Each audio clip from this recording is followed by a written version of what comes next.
isku noqon wanaagsan marka leeto soo dhawaad asxaabta meel walba joogtiin si walba maqalkii muuqaalkii idin soo gaarayo mucaaradka hambali ay idin leeyahay gambarkiina waa shaqay gambarka ku sugayseen ciyaartii weyneed ee Liverpool iyo Man United gambarka noo dhigateen Chelsea maadaama isbuucii hore ee 6 gool ku badisay gambara soo qaadateen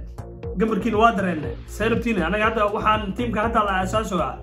gambarkan kulal waaye dhinaca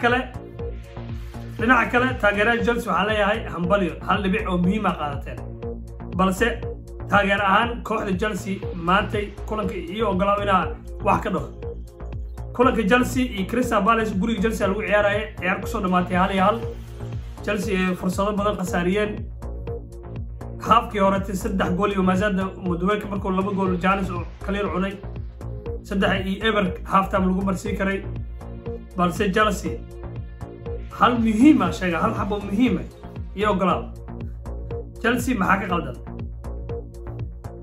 Victor Osimhen Chelsea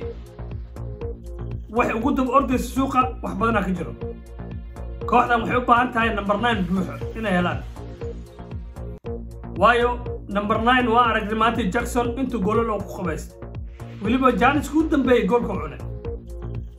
iyo problem kale Chelsea haysto waa laba problem waa number 9 ka finishka iyo goalkeeperka Chelsea intay macalinka uu ciyaartooyda isku soo bilaabayo Chelsea waxa rajaa ma leh